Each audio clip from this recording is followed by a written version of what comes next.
안녕하세요. 저는 두 아들을 키우고 있는 평범한 주부예요. 아니, 사실은 외동아들과 제멋대로인 남편을 바꾸게 하려고 노력 중인 엄마예요. 태어날 때부터 결핍 없이 자랐기 때문에 조그마한 일에도 쉽게 무너졌고, 자신이 저지른 일은 언제나 다른 사람이 해결을 해줬기에 심각하게 받아들이지도 않고 쉽게 나 몰라라 하는 경향이 있었어요. 결혼을 하고 나서 그런 것들이 제게는 너무 힘들게 느껴졌고, 또 어떻게 이런 사람을 믿고 평생을 살아야 하나 막막했어요. 남편과 저는 살아온 환경이 너무나 달랐어요. 저도 집안 형편이 너무 가난해서 아르바이트로 학비를 벌어야 한다거나 고등학교도 겨우 졸업을 할 수 있었기에 대학교를 포기해야 한다거나 이런 것 없이 그저 평범한 집안에서 자랐어요. 제가 태어났을 때부터 맞벌이를 하셨던 부모님 덕분에 하고 싶은 것, 배우고 싶은 것은 고민 없이 배우러 다녔어요. 그렇다고 무턱대고 제가 하고 싶은 것을 다 하고 살았던 것은 아니에요. 부모님은 저한테 필요하다 싶은 것만 해주셨고, 용돈도 일정한 금액만 주시며 그 안에서 생활할 수 있게 해주셨어요. 어렸을 때에는 일주일에 한 번, 중학교에 올라가면서 한 달에 한 번 주셨어요. 제일 처음 용돈이라는 것을 받을 때 용돈 기입장도 같이 받았었어요. 매달 어머니가 주시는 용돈과 지출할 때마다 그곳에 기입을 했어요. 그렇게 다음 용돈을 받을 때까지 잘 작성을 하면 또 어머니가 보너스로 용돈을 챙겨주셨거든요. 저는 그 보너스 용돈을 받기 위해서 용돈 기입장을 열심히 썼던 기억이 남나요. 그 용돈 기입장 덕분인지 매달 용돈을 받으면 항상 마지막 날 용돈이 남아 있었고 남아있는 용돈으로 저금을 하고 그랬었어요. 하지만 남편은 저와 달랐어요. 용돈이란 개념 자체가 없었고 필요할 때마다 시부모님이 이유도 묻지 않고 주셨다고 했어요. 시부모님 역시 저희 부모님처럼 맞벌이를 하셨는데 자식과 같이 있을 수 없는 시간이 많다 보니 항상 그것이 미안해서 남편이 해달라는 것은 무조건 다 해주셨다고 했어요. 모든 것을 돈으로 해결을 하려고 하셨던 것이었죠. 그래서 자연스레 남편은 씀씀이가 커졌고 자신이 하고 싶은 것, 사고 싶은 것은 두 번 고민할 것도 없이 막 지르는 스타일이었어요. 저는 대학을 졸업을 하고 은행에 취직을 했어요. 원래 꼼꼼한 성격이었는데 직업 자체가 그렇다 보니 더 신중하고 꼼꼼할 수밖에 없었어요. 직장 생활을 하면서 매달 월급을 받으면 부모님 집에서 같이 살고 있기에 생활비를 조금 드리고 이것저것 쪼개어 통장에도 넣어두고 생활을 했었어요. 통장에 돈이 모이는 만큼 저는 즐거웠어요. 제가 짠 예산대로 딱 맞아 들어가는 것을 보고 있으면 기분이 좋아졌어요. 그렇게 목돈이 만들어지면 부모님이 여행을 가실 때나 집에 행사가 있을 때 저도 보탤 수 있었어요. 부모님은 당연히 제가 그렇게 해드리지 않아도 여유가 있으셨지만 제가 그렇게 드리는 것을 좋아하셨어요. 자식에게 받는 기쁨이란 건 또 다른 건가 봐요. 제가 남편을 처음 만난 것은 직장 생활을 3년 정도 했을 때였어요. 같은 지점에서 일을 하고 있는 과장님의 아기 돌잔치가 있었고, 그곳에서 남편을 처음 만났어요. 아니, 남편이 저를 처음 봤어요. 그날 저는 직장 동료들과 돌잔치를 갔었고, 남편은 과장님 남편의 후배로 그 자리에 오게 되었어요. 저는 남편과 마주친 적이 없었지만, 그날 남편은 저를 눈여겨봤었고, 저에 대해서 물었다고 했어요. 서로 미혼인 것을 알고 과장님 부부는 저희를 연결시켜주기로 하셨나 봐요. 과장님의 소개로 남편을 만나게 된 저는 저와 다른 성향을 가지고 있는 남편이 새롭게 보였어요. 무엇을 하든 여러 번 생각해보고 결정을 하는 저와는 달리 무엇이든 서슴없이 과감하게 하는 행동 때문에 시원하고 털털해 보였어요. 제가 이번에 어디에서 뮤지컬을 한다더라 이야기를 하면 남편은 생각도 하지 않고 언제 보러 가는 것이 좋겠냐며 같이 보러 가자며 바로 예매 사이트를 열곤 했어요. 앞뒤 재지 않고 자신이 하고 싶은 대로 하고 사는 남편의 성격이 초반에는 부럽기도 했어요.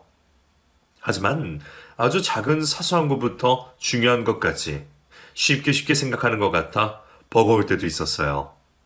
자신이 그렇게 살아왔기 때문에 다른 사람들도 그렇게 살고 있다고 착각하는 것 같았어요.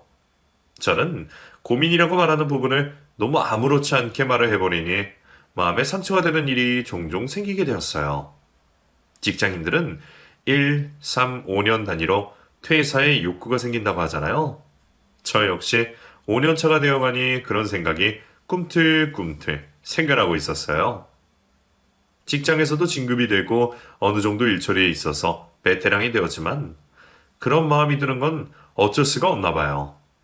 친구들과 모이게 되면 너도 나도 직장에서의 고충에 대해서 이야기를 하느라 바쁘거든요. 월급을 받으면 그냥 스쳐 지나가더라. 누구는 이렇게 하는데도 나보다 더 많이 받아가더라. 정말 해도 해도 끝이 없는 이야기였지만 늘 결론은 같았어요. 버틸 수 있는 만큼 버텨보자. 지금 이 나이에 어디 가서 이 월급을 받으며 살겠냐, 이런 거였죠. 저는 친구들과는 늘 같은 이야기를 반복해도 새로운 이야기를 하고 있는 것처럼 이야기를 나눌 수 있는데 남편과는 그러지를 못했어요. 대화라는 것이 티키타카가 되어야 하는데 저와 전혀 다른 가치관을 가지고 있는 사람과 이야기를 하다 보니 말문이 막혀 더 이상 말을 이어가기가 힘이 들더라고요. 요즘 회사 다니기 너무 힘들어요. 왜? 마음에 안 드는 사람이 있어서 아주 자기 멋대로거든요. 그만둬. 네? 스트레스 받아가며 다닐 건 있어? 그래서 그만두라는 거예요? 너무 쉽게 생각하는 거 아니에요? 간단하게 생각하면 될 것을 매번 그러고 있으냐는 말이지. 됐어요. 저는 저의 말에 공감을 해주길 바랬는데 남편은 정답을 이야기하듯이 대답을 해버리니 저 역시 말을 이어가기가 싫어지게 되었어요. 고충 없이 회사를 다니고 있는 직장인이 몇이나 될까요? 그런 것에 공감은 못 해줄 망정 아주 쉽게 아무렇지 않은 듯이 그만두라고 말을 하니 공감 능력이 아예 없는 사람처럼 느껴졌어요. 그도 그럴 것이 남편은 지금까지 다른 사람 밑에서 일을 해본 적이 없었어요.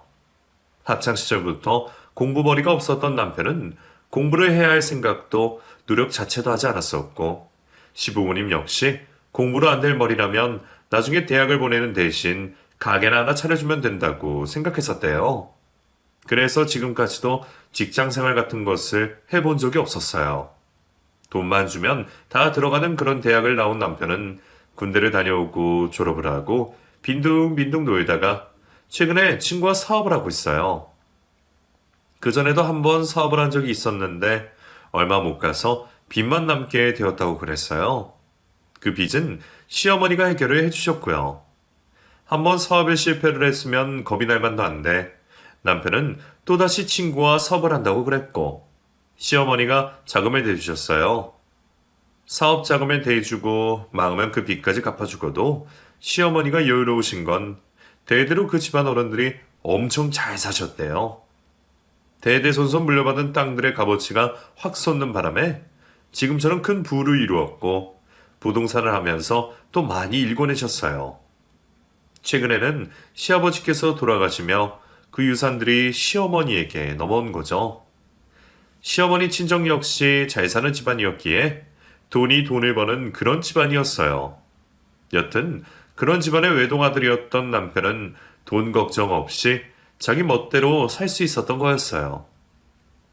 저희는 남편이 사업을 막 시작할 때 그때 만난 것이었고 직장이었던 저와 사업가였던 남편의 가치관은 다를 수밖에 없었어요. 사업을 한다던 남편은 친구에게 모든 것을 다 믿고 맡겼고 자신의 인생을 즐기며 살았어요. 평일 주말할 것 없이 자신이 떠나고 싶을 때 여행을 가고 취미 생활을 하고 남편을 보고 있으면 돈이 많으면 저렇게 여유롭게 지낼 수도 있구나 싶었어요. 저는 평일에는 일에 치여 살아야 했으니까요.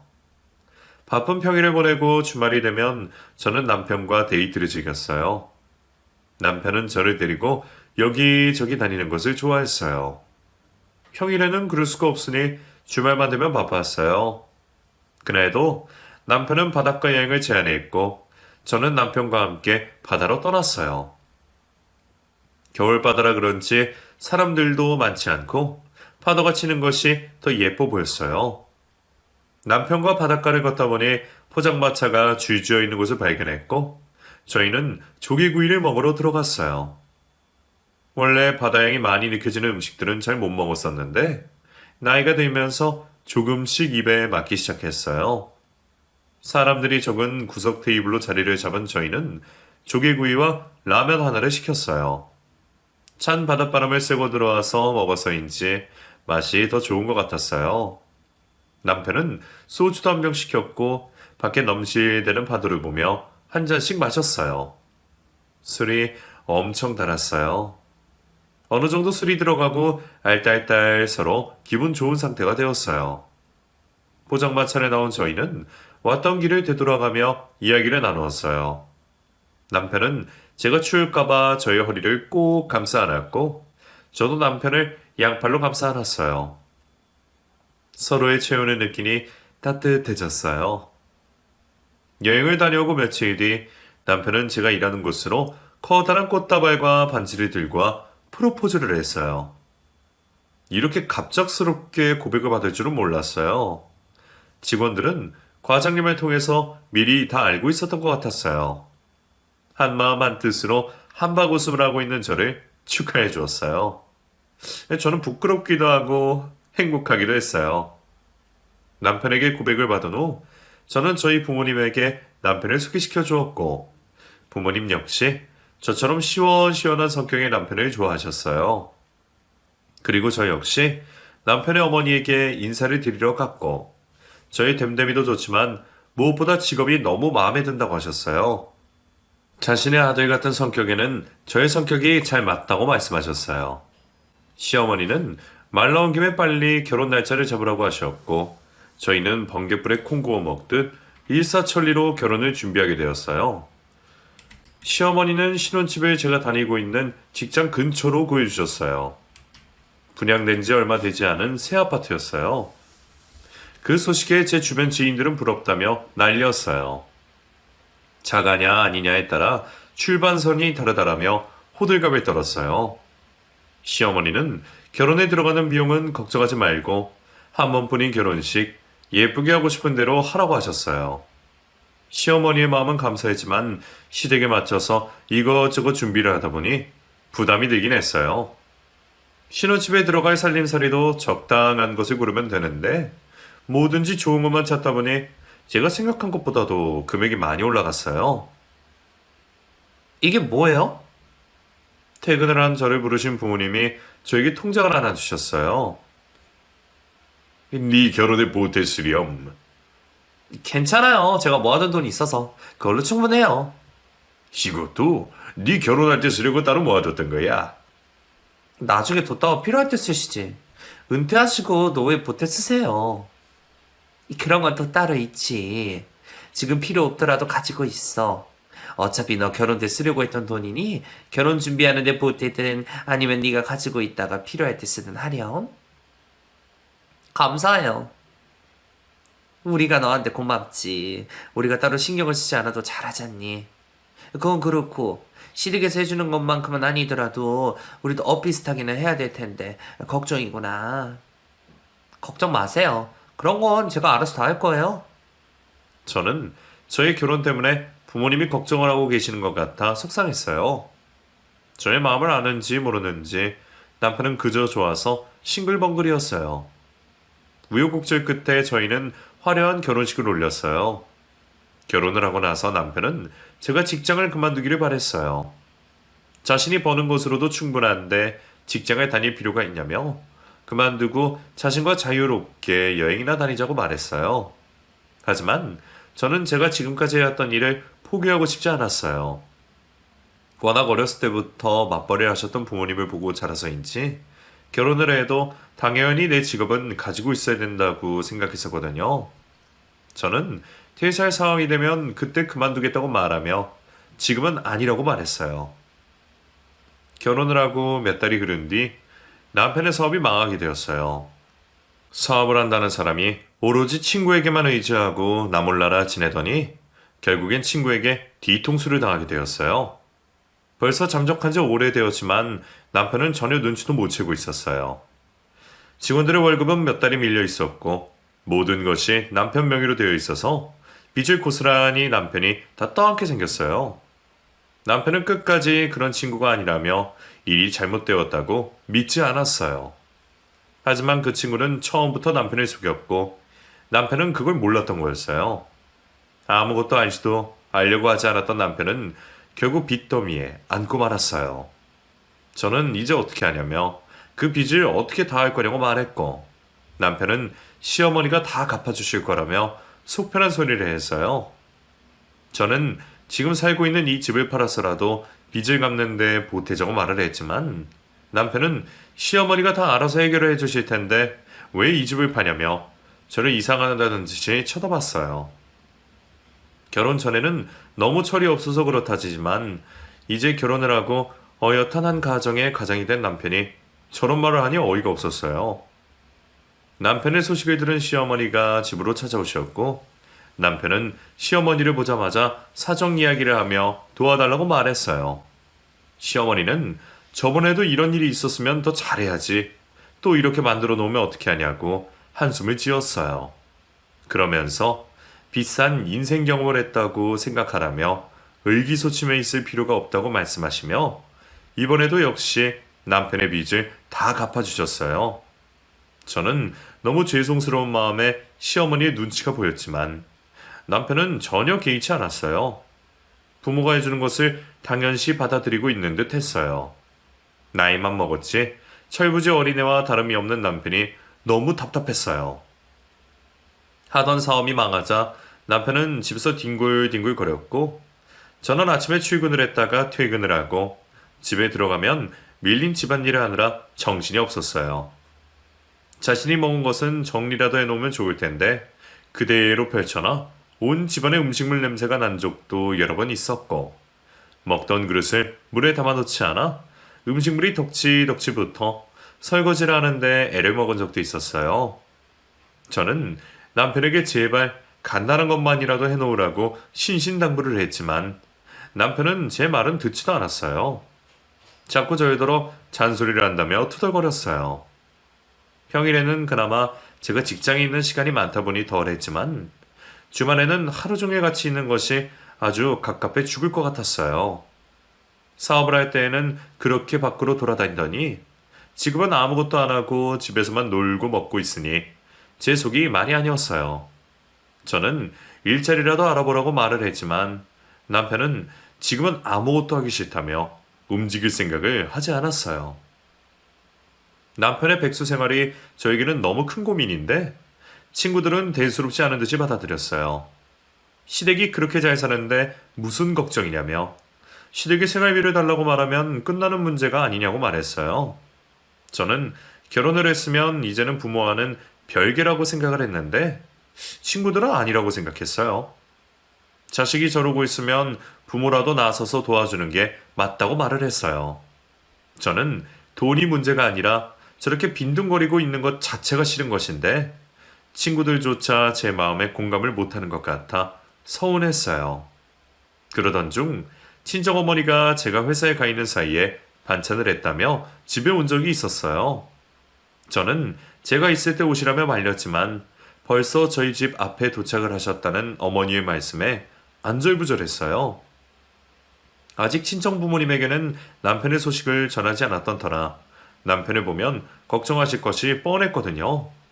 저는 퇴근을 하자마자 불이 나게 집으로 달려갔어요. 집에 도착한 저는 깨끗하게 치워진 집을 보고 놀랐어요. 어머니는 제가 오기 전에 벌써 집안일까지 해놓으시고 집에 돌아가신 후였어요. 어머니 만났어요? 내가 얼마나 놀라운 줄 알아? 오시면 오신다고 연락이라도 하고 오시지. 자고 있다가 깜짝 놀랐다고. 내가 전화 여러 번 했었는데 안 받은 사람이 누군데 그래요. 그랬었나? 잔다고 무음해놨나 보다. 어머니가 당신들 아무 말씀 안 하세요? 별말 없으시던데? 아직 당신 사업하신 줄 아신단 말이에요. 왜 그걸 속여? 속인 게 아니라 아직 말씀을 안 드렸어요. 결혼한 지 얼마 되지도 않았는데 무슨 좋은 일이라고 그걸 말씀드려요. 내가 부끄럽니? 그럼 자랑스럽겠어요? 제발 정신 좀 차리고 일자리라도 좀 알아보고 다녀요. 좀 기다려봐. 어머니가 연락 오실 때까지. 어머님은 또 왜요? 우리 엄마가 그냥 두고만 보시겠어? 아니다. 그러지 말고 당신이 가서 앓는 소리 좀 해봐. 그래야 더 빨리 도와주시지. 됐어요. 이제 그만 손 벌리고 우리끼리 알아서 좀 살아요. 죽음에 싸들고 갈 것도 아닌데 뭘 그래? 한심하네요, 정말. 저는 옷을 갈아입고 어머니에게 전화를 걸었어요. 저녁이라도 먹고 가시지 그냥 가셨냐며 말했어요. 어머니는 최서방 요즘 회사에 안 나가냐며 집에 여러 날 있었던 사람처럼 꼴이 그렇더라며 사업이 잘 안 되냐며 걱정을 하셨어요. 저는 사실대로 말할까 하다가 그래도 모르고 계시는 것이 속이 편할 거라고 생각하고 요리조리 둘러댔어요. 어머니는 집에 아무도 없을 줄 알고 그냥 간 것인데 앞으로는 조심해야겠다고 말씀하시고는 끊으셨어요. 이 거짓말을 언제까지 할 수 있을지는 모르겠어요. 그리고 며칠 뒤 시어머니가 집에 오셨고 남편은 시어머니의 옆에서 최대한 불쌍한 표정을 짓고 있었어요. 시어머니는 남편의 몰골을 보더니 한숨을 내쉬었어요. 저녁 식사를 마친 시어머니는 차를 한잔하며 남편에게 카페라도 운영을 해보는 건 어떠냐고 물었어요. 요즘에는 예쁜 카페도 많더라며 예쁘게 꾸며놓으면 산골짜기라도 사람들이 찾아가더라며 결혼까지 했는데 이렇게 계속 집에서 놀고 먹을 순 없지 않냐고 말씀하셨어요. 시어머니의 말씀을 들은 남편은 기다렸다는 듯이 해보겠다고 말을 했어요. 옆에서 사과를 깎고 있던 저는 쟁반에 사과를 놓고는 시어머니에게 괜찮다며 저희 힘으로 일어나 보겠다고 말씀드렸어요. 웃고 있던 남편은 저의 말에 정색을 하며 제 팔을 뚝 건드리며 왜 그러냐며 잠자코 있으라고 했어요. 저는 그런 남편의 말은 무시하고 시어머니에게 제 생각을 계속 말했어요. 그동안 남편이 사업을 한다고 해서 제대로 한 적이 있었냐며 아무것도 모르고 준비가 덜 되었을 때 시작을 해서 그런 거라며 카페를 차린다고 하더라도 1년만이라도 다른 카페에서 그 일을 경험해보고 오픈을 하더라도 그때 하는 것이 더 낫다고 말씀드렸어요. 제 이야기를 잠자코 듣고 계시던 시어머니는 잠시 생각에 잠기셨어요. 남편은 자꾸 저에게 왜 그런 말을 하냐며 눈치를 주었고 시어머니의 얼굴을 살폈어요. 이윽고 시어머니는 제 이야기를 들어보니 다 맞는 말이라며 남편에게 1년 동안 일을 배워보고 그때 도와주시겠다고 말하셨어요. 남편은 한 달도 아니고 1년을 어떻게 보내냐며 말이 안 된다고 징징거렸고 시어머니는 1년 뒤에 다시 말하자며 가방을 들고 일어나셨어요. 시어머니가 가시자마자 남편은 다짜고짜 저에게 화를 냈어요. 가만히 있으면 떡이 생기는데 왜 초를 쳐서 이 사단을 만드냐며 다시 시어머니에게 가서 아까는 잘못 생각했다고 지금 당장 필요하다고 말하라며 윽박을 질렀어요. 저는 먹었던 찻잔과 접시를 정리하며 그럴 일은 절대로 없으니 하루라도 빨리 카페를 오픈하고 싶으면 일자리나 알아보라고 말했어요. 남편은 쉽게 갈 수 있는 일을 어렵게 만든다며 저를 따라다니며 투덜거렸어요. 다음 날도 그 다음 날도 계속해서 저에게 시어머니에게 연락을 하라며 말하는 남편에게 저는 학을 띄었어요. 어쩜 저리도 쉴 새 없이도 말을 하는지 속에서 우라통이 터졌어요. 그렇게 며칠 동안 저를 괴롭히던 남편은 도저히 안 되겠던지 아는 지인이 운영하는 카페에서 일을 배우기로 했어요. 처음에는 궁시렁 다니던 남편은 한 달을 치웠고 저는 남편이 일을 배우고 있는 카페에 시어머니를 모시고 갔어요. 젊은 사람들로 바글바글거리는 카페는 빵도 팔고 식사도 같이 하고 있었어요. 저는 시어머니가 먹어보고 싶다는 음식과 시그니처 음료를 주문을 하고는 시어머니와 이야기를 나누고 있었어요. 그때 남편이 주문한 음식을 가지고 다가왔어요. 원래는 직접 가지러 와야 하지만 특별히 자신이 가지고 왔다며 테이블 위에 올려놓았어요. 저는 오징어 먹물 파스타를 돌돌 말아 입에 넣었어요. 음식만도 괜찮고 분위기도 좋았어요.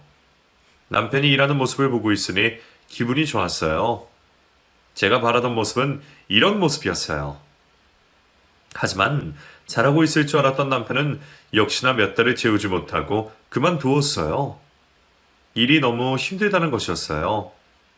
조금만 더 견디면 될 텐데 그걸 못 견디냐고 말했지만 남편은 이렇게 된 것이 다 제 탓이라며 말했어요. 왜 쓸데없는 짓을 해서 자신을 고생시키냐며 저를 못 살게 굴었어요.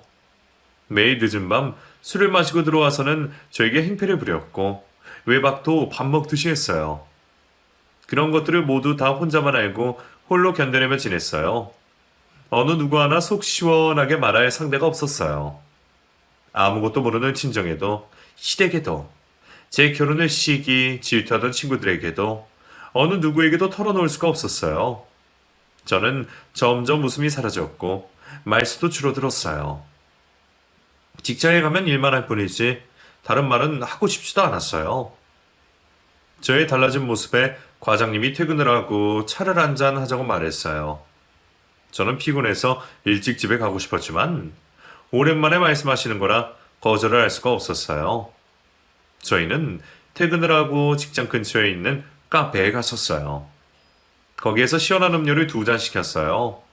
과장님은 요즘 얼굴이 왜 이리 까칠하냐며 집에 무슨 일이 있냐고 물었고 저는 별일 없다고 말했어요.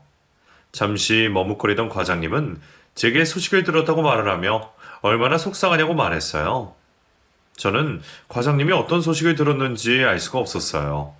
그동안 워낙 다양한 일들이 일어났기에 어느 것을 알고 있는지 알 수가 없었죠. 과장님은 남편이 원래 그런 사람이 아니었는데 사람 하나 잘못 소개시켜 죽은 것 같아 마음이 편하지 않다고 말했어요. 제가 선택해서 결혼한 건데 그런 말씀 마세요. 들리는 소문을 듣고 있으니 내 마음이 편하지 않아서 그래. 어떤 소문이요? 자기 남편 말이야. 요즘 젊은 애들이랑 어울려 논다는데 몰랐어? 그래요? 몰랐네요. 자기 괜찮아? 나도 처음에 듣고 깜짝 놀랐어. 아휴, 사실 이 말을 할까 말까 고민했는데 무슨 말이요? 하세요. 저도 알고 있어야죠. 그게 사실 어떤 사람들은 자기 남편이 결혼을 한 줄도 모른대. 총각 행세를 하고 다니다 보더라고. 나도 이런데 자기 마음이 어떨지. 괜찮아요. 그러다 말겠죠 뭐. 혼자 끙끙 앓지 말고 나한테라도 하소연해. 내가 어디 가서 얘기할 사람도 아니고. 네, 그럴게요. 제가 몸이 좀 안 좋아서 먼저 일어나 볼게요. 그래? 과장님의 이야기를 듣는 순간 저는 멍했어요. 술만 마시고 돌아다니는 줄로만 알았더니 밖에서 총각 행세까지. 뭐 저런 인간이 다 있나 싶었어요. 저는 집에 가는 길에 편의점에 들러 맥주를 사서는 집에 올라왔어요. 집에 온 저는 안주도 없이 맥주를 들이부었어요. 맥주 4캔을 다 마신 저는 방으로 들어와 그래도 잠이 들었어요. 남편은 남편대로 저는 저대로 지낸 지 몇 달이 지나고 저는 몸이 이상하다는 것을 느꼈어요. 아무것도 먹지 않았는데 속이 울렁거렸고 으슬으슬 추웠어요. 저는 불현듯 임신일 것 같은 느낌이 들었고 약국에 가서 임신 테스트기를 여러 개 샀어요. 떨리는 마음으로 결과를 기다리는데 제 느낌이 맞았어요. 임신이었어요. 계획이 없던 임신을 한 것이라 저는 가슴이 철렁 내려앉았어요. 아직 정신을 못 차린 남편 때문에 지금은 임신할 생각이 없었거든요. 저런 아빠라면 태어날 아기한테 너무 미안했거든요. 하지만 임신이 되어버렸고 이래저래 지친 저는 다니던 직장을 그만두게 되었어요. 제가 임신을 하게 되자 시어머니는 제가 힘들까봐 가정부를 보내주시고 돈벌이가 없는 아들 때문에 생활비도 보내주셨어요. 저는 몸이 불편한 것도 아니고 괜찮다고 몇 번을 거절했지만 시어머니는 자신의 마음이 불편해서 안 되겠다며 계속해서 보내주셨어요. 하는 수 없이 저는 시어머니가 보내주신 생활비는 한 푼도 쓰지 않고 그대로 모았어요. 그렇게 시어머니의 도움을 받은 지 반년이 지났으니까 이 사실을 알게 된 남편이 노발대발 난리가 났어요. 자기 앞에서는 그렇게 돈 욕심 없는 것처럼 자신을 무릇쓴 한량처럼 내놓고서는 뒤로는 불려시처럼 시어머니에게 돈을 받고 있었다며 그래놓고선 자신에게나 한 푼도 주지 않았냐며 있는 성질을 다 내며 그 돈마저 다 들고 날아가 버렸어요. 저는 너무 속상해서 눈물만 나왔어요. 곧 있으면 아이의 아빠가 될 사람이 아직도 정신을 못 차리고 저 모양 저 꼴로 살고 있으니 제 신세가 너무 처량했어요. 하염없이 눈물이 흘러 울고 있는데 시어머니가 저희 집 근처에서 모임이 있었다며 집에 들리셨어요. 난장판이 된 집과 울고 있는 저를 보더니 무슨 일이 있었다는 것을 알게 된 시어머니는 그동안 무슨 일이 있었는지 물었고 저는 속 시원하게 다 말을 했어요. 시어머니는 진즉에 말을 하지 왜 여지껏 미련하게 참고 살았냐며 도저히 이대로는 걱정이 돼서 안 되겠다며 출산 전까지는 자신의 집으로 들어와 같이 살자고 말씀하셨어요. 결국 저희는 짐을 싸서 시댁으로 들어갔고 남편은 저희끼리 살 때보다는 조심을 했어요. 술도 자제하고 수시로 하던 외박도 하지 않았고 시어머니의 비위를 맞추려 노력을 했어요. 하지만 제 버는 남 줄까요? 얼마 가지 못해 또다시 술을 마시며 한량이 되었어요. 그런 모습을 지켜보던 시어머니는 남편이 직업이 없어서 그렇다며 이제 자식이 태어나면 돈 들어갈 곳도 많아지고 번듯한 직업을 가지고 있는 것이 남들 눈에도 그렇고 여러모로 좋지 않겠냐며 마지막으로 한 번 더 남편을 믿어보자고 말씀하셨어요. 이런 모습을 보고도 그런 말씀이 나오냐는 저의 말에 그렇다고 젊은 나이에 저렇게 허송세월을 보내고 있는 아들을 그냥 손 놓고 있을 수만은 없다며 남편에게 또다시 사업 자금을 대주셨고 저는 이제 남편이 사업을 하든 말든 아무 관심도 없고 믿음도 없어졌어요. 그렇게 시댁에서 살면서 남편은 사업을 시작했고 저는 예쁜 아들을 낳았어요. 시어머니는 시도독지를 못하겠다며 어떻게 남편과 똑같이 생겼냐며 싱글벙글이셨어요. 남편 역시 아들의 얼굴을 보더니 자신의 얼굴과 같다며 좋아했고 아들에 대한 사랑이 넘쳐났어요. 한 달가량 조리원에서 지내다가 퇴원을 한 저는 시댁이 아닌 저희 집으로 돌아갔어요. 아이를 키우며 매일매일 행복하게 보냈어요. 바닥에 눕혀놓으면 바로 깨는 아이 때문에 손목이 욱신욱신거리고 잠을 제대로 못 자 온몸이 피곤해도 자고 있는 아이의 얼굴을 보면 눈 녹듯이 다 풀리는 것 같았어요. 아이가 태어나고 난 후 남편은 정신을 차렸는지 사업에 몰두했고 몇 년 동안 점점 매출이 늘어나자 무리하게 확장을 하게 되었어요. 아직 좀 더 지켜보자는 저의 말에도 남편은 물 들어올 때 노를 저어야 돈을 번다며 확실해질 때 하면 남들도 다 같이 벌고 있는 거라며 사업은 자신이 알아서 할 테니 아이만 잘 키우라고 말했어요. 하지만 승승장구할 줄 알았던 남편은 생각처럼 되지 않았고 무리하게 확장하게 되면서 얻은 빚 때문에 매달 은행 빚 갚는 것도 빠듯했어요. 상황이 이렇게 되자 남편은 스스로 이겨내려고 하지 않고 또다시 시어머니에게 손 벌릴 생각을 했어요. 자신이 가서 부탁을 하는 것보다는 제가 아이를 데리고 가서 부탁을 하는 것이 더 낫겠다며 저에게 시댁을 가라고 부추겼어요.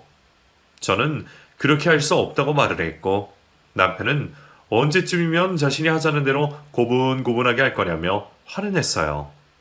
남편과 옥신각신 실랑이를 벌이다 남편이 그만 저를 미치게 되었고 저는 그대로 바닥에 쓰러졌어요. 그때부터였어요.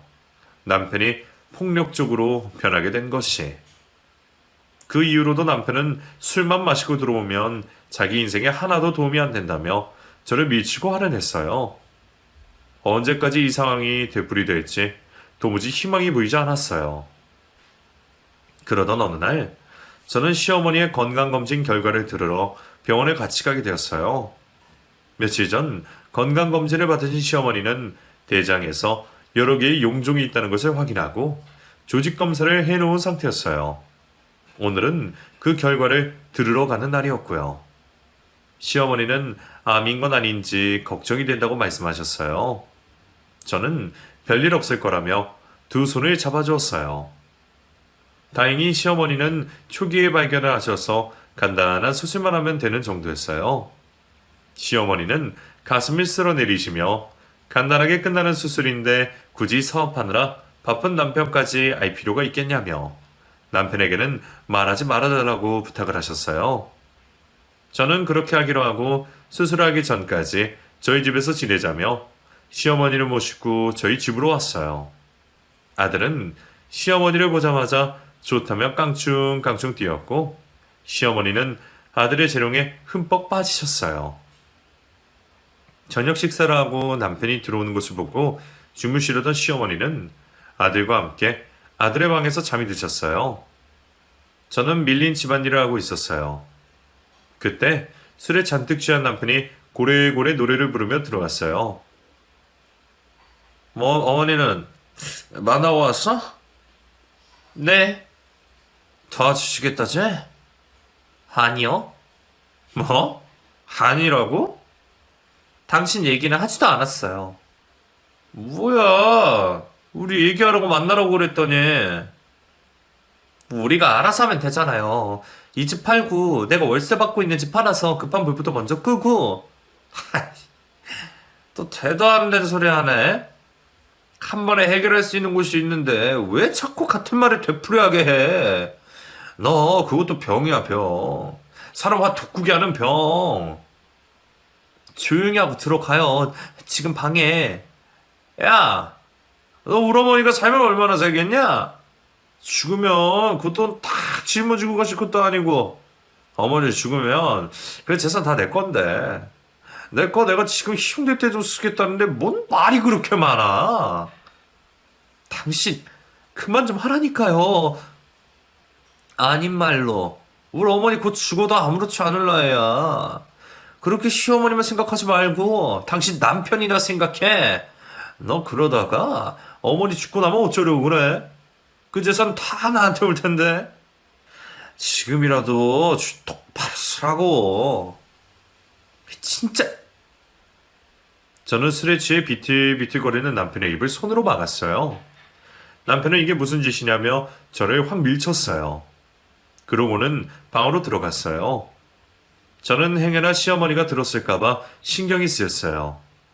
조심스레 아들의 방문을 열어보니 시어머니는 깊은 잠에 드셨는지 미동도 없이 자고 계셨어요. 저는 다행이라고 생각하고 조심스레 방문을 닫았어요. 다음날 시어머니는 전날보다 안색이 더 안 좋아지셨고 저는 걱정이 되었어요. 간단한 수술이라고 말은 했지만 수술이 끝날 때까지는 긴장을 할 수밖에 없었어요. 시어머니는 맛있는 것을 먹으러 가자고 말을 했고 저는 시어머니를 모시고 근처에 있는 백숙집으로 갔어요. 토종딸그로 해서 그런 건지 닭도 튼실하고 더 맛이 좋았어요. 시어머니는 망나니 같은 아들과 결혼을 해서 아이를 낳아 키우느라 고생이 많다고 말씀하셨어요. 저는 괜찮다고 말은 했지만 눈시울이 붉혀졌어요. 꼭꼭 싸매고 있던 제 마음을 어루만져주는 것 같았어요. 시어머니는 그런 제 마음을 다 알고 있다며 남편이 저렇게 된 것은 다 자신의 잘못이라며 어느 정도 궁핍학력도 있어야지 힘이 들 때 이겨낼 수 있는 힘이 생기는 건데 그러지 못했다며 지금 와서 그것이 제일 후회가 된다고 말씀하셨어요. 바쁜 부모 밑에서 혼자 지내는 것이 안쓰러워 무작정 돈으로 해결해야 했던 자신의 잘못이라며 한숨을 쉬셨어요. 저는 그런 시어머니의 손을 잡아드렸어요. 며칠이 지나고 시어머니의 수술일이 다가왔고 저는 아들의 친정에 맡겨두고 시어머니와 병원에 갔어요. 어느 누가 봐도 어둡고 근심인 얼굴을 하고 있어도 남편은 전혀 눈치채지 못했고 자기 멋대로 하고 다녔어요. 남편이 그러는 동안 저는 시어머니의 옆에서 시어머니를 보살폈어요. 수술실에 들어가는 순간에도 손을 꼭 잡아드렸어요. 무사히 수술을 마치고 퇴원을 하게 된 시어머니는 저희 집으로 갔어요. 며칠 동안 남편은 집에 들어온 건지 안 들어온 건지도 모를 만큼 집은 깨끗했어요. 저는 집에 있는 동안 시어머니가 불편하시는 것이 없게 지극정성으로 보살펴 드렸고 시어머니가 퇴원을 하고 저희 집에서 며칠을 보내는 동안에도 남편은 집에 들어오지 않았고 연락조차 없었어요. 다음날 저녁 남편이 집에 들어왔고 주방에서 저녁 식사를 준비하고 있는 저에게 다짜고짜 달려와 저의 멱살을 냅다 잡았어요. 넌 부잣집 시집 와서 팔자 좋다? 이거 나요? 못 놓겠다면 당장 나요.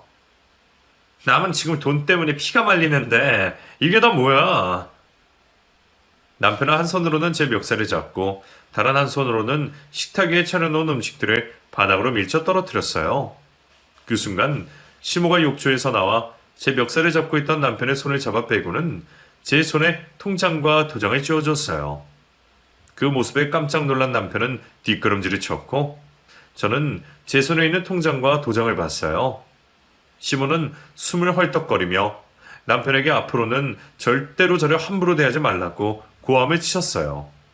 그리고는 자신이 가지고 있는 모든 재산을 며느리인 저에게 넘기겠다며 으름장을 놓았어요. 당황한 남편은 어머니의 피가 섞인 아들은 자신이라며 왜 피 한 방울도 섞이지 않은 며느리에게 이러냐며 말했어요.